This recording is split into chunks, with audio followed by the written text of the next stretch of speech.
Bienvenidos estudiantes del primero medio A, les doy la bienvenida a nuestro último módulo de este año denominado Chile, la República Parlamentaria o Parlamentarismo a la Chilena.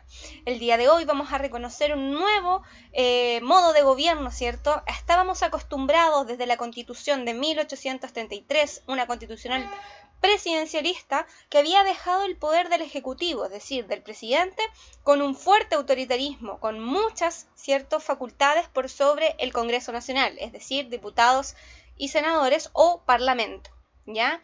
Aquí encontramos una imagen, ¿cierto?, definitiva de lo que sería este periodo, ¿cierto? Estos parlamentarios, senadores o diputados saliendo del Congreso Nacional y los invitamos entonces a conocer de qué se trata este nuevo periodo. Vamos a ver cuáles son los antecedentes del parlamentarismo. Ustedes saben que estábamos estudiando la República Liberal, ¿cierto? Adepta a los ideales del liberalismo. Sin embargo, ¿cierto?, después de la Guerra del Pacífico, se discutió en el Congreso sobre la administración de los recursos salitreros. Ustedes saben que Chile tenía el monopolio del salitre y por lo tanto las ganancias de él quedaban más que nada en bolsillos extranjeros, ¿cierto? Y solamente la recaudación de impuestos llegaba a los bolsillos del Estado de Chile. Algunos, por tanto, apoyaban que los recursos del salitre debía caer en las manos del Estado. Otro, en cambio, que debía controlarse a través de empresas privadas. ¿Por qué? Porque muchas veces las empresas privadas tienen la tecnología necesaria. Sin embargo, la materia prima sale de nuestro territorio, por lo tanto se genera ahí un conflicto de percepciones. El presidente José Manuel Balmaceda, el último presidente del periodo de la República Liberal, apoyaba la estatización del salitre. Esto significaba que él apoyaba que la gran cantidad de ganancias del salitre debía llegar a los bolsillos del Estado de Chile. Como opinaba esto, ¿cierto?, se envuelve en un conflicto con la mayoría del Congreso, y no solamente con el Congreso, sino que, por ejemplo, con personajes como lo era el rey del salitre, John Thomas North, porque en el fondo era meterse en sus bolsillos y quitarle ciertos privilegios. Lo cual desencadenaría, chiquillos, una guerra civil. Esto era el Congreso Nacional versus José Manuel Balmaceda. Aquí Balmaceda sale diciendo claramente el salitre debe ser del Estado. En cambio, el Congreso nos dice que el salitre debe ser privatizado. Por tanto, se desenvuelve en Chile una guerra civil. Continuamos. El conflicto de esta guerra civil, chiquillos, involucró tanto al ejército de Chile, en su mayoría a favor, ¿cierto?, del presidente de la República y sus ideas, y la Armada, que en su mayoría estaba a cargo del Congreso Nacional y estaba adeptos a las ideas del Congreso Nacional, es decir, de privatizar el salitre. Este conflicto, chiquillos, es uno de los conflictos más mortíferos de la historia militar de nuestro país. Por ser una guerra civil, ustedes saben que son los ciudadanos los que van a disputar en esta guerra y por lo tanto hubo mucha muerte, corrió mucha sangre.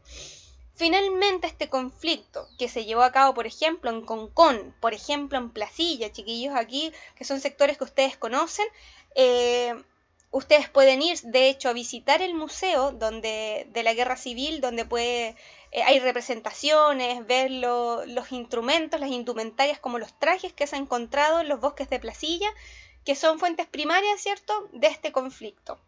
El conflicto finalmente ganan los que estaban a favor del Congreso, ¿cierto?, es decir, la Armada. Ya a partir de este punto, la mayor parte de las decisiones políticas e incluso económicas empezarían a quedar a cargo del Congreso Nacional.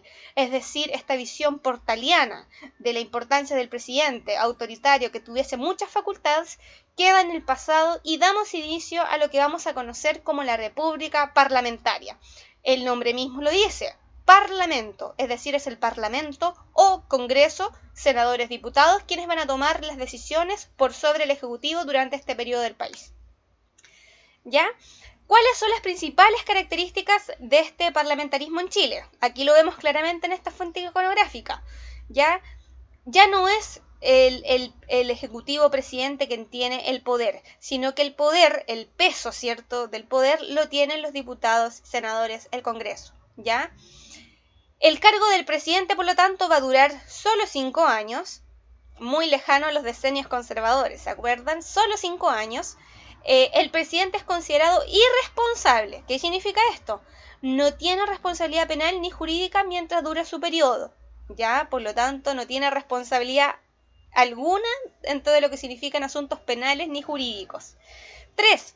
Las leyes periódicas, como la del presupuesto nacional, es decir, la platita que el presidente presenta, ¿cierto? Para decir, yo voy a gastar este presupuesto en esto y en esto durante el año, en este caso 1892, ¿ya?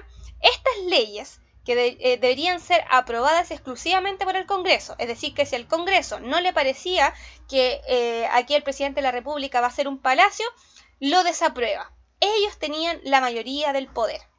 El Congreso puede interpelar, acusar y remover a los ministros de Estado.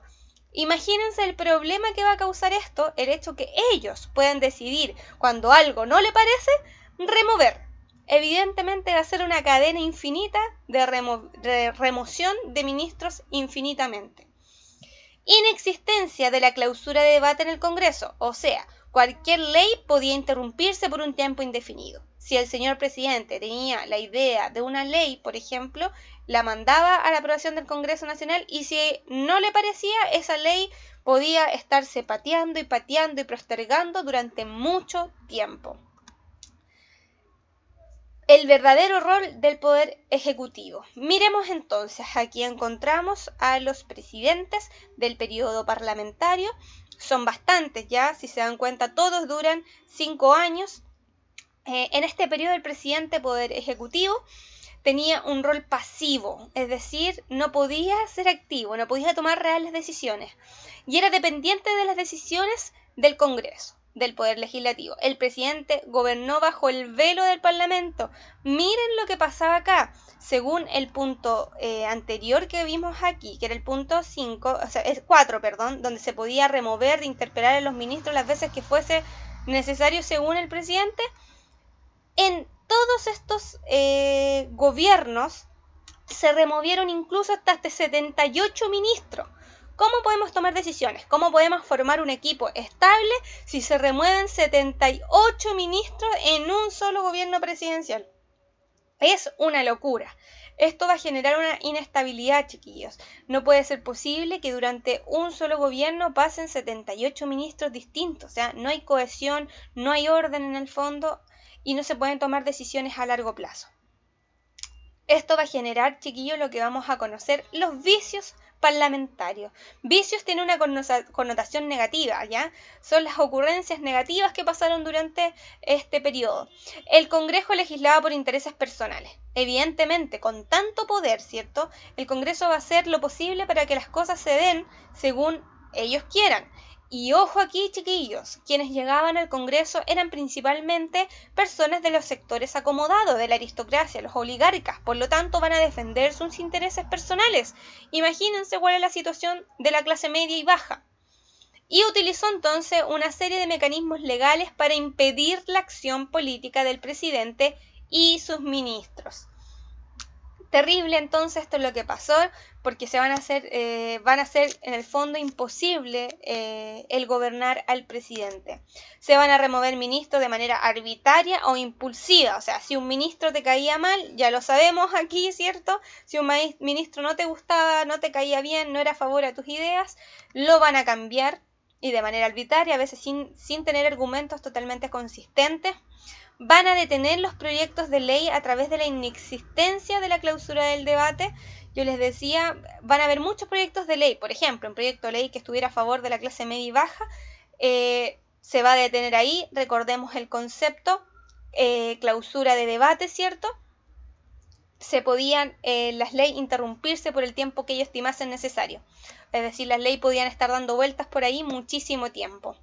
Se obligaba al presidente a aprobar el presupuesto que el Parlamento exige, o sea, como el Congreso, ¿cierto? Tenía la facultad de aprobar o desaprobar el presupuesto nacional, en lo que se iba a gastar la plata durante el mandato del presidente.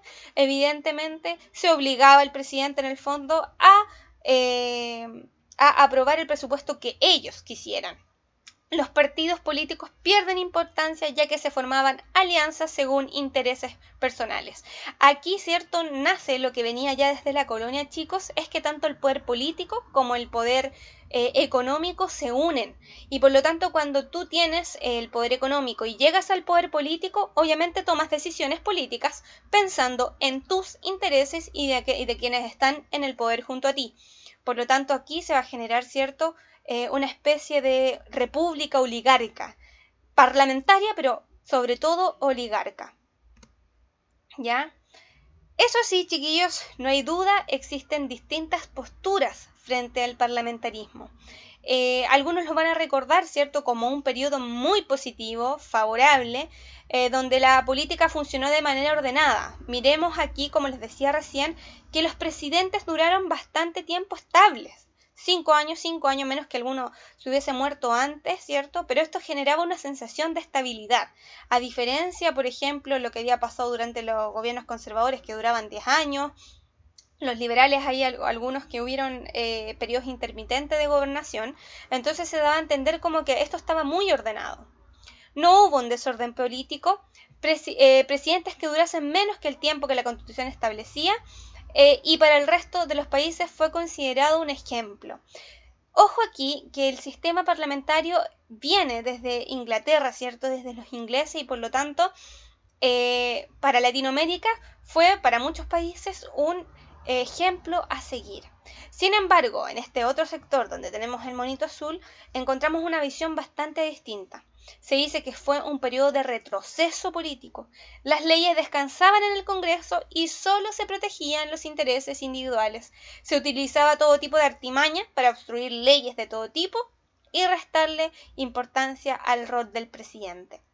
Yo los invito a preguntarse, en este periodo, ¿cierto?, tan controversial, donde la mayoría de la gente que votaba tenía privilegios, tenía tierras, eran todos varones, ¿cierto?, y que votaba muchas veces según lo que le decía su patrón. Por ejemplo, ¿es posible llegar a un sistema estable? ¿Será así? ¿Será esa la realidad en el fondo? ¿Qué pasa con los intereses individuales? ¿Qué pasa cuando el poder económico se mezcla con el poder político? ¿Podemos tener una república realmente estable? ¿Qué estaba pasando con los sectores populares? Este es el periodo, chiquillos, este es el periodo donde está la cuestión social, donde se está desarrollando y va a llegar a su máximo esplendor. Diferencias sociales. Tenemos aquí parlamentarios con muchos atributos, con mucho poder. Sin embargo, tenemos a una clase media y una clase baja muy desvalida.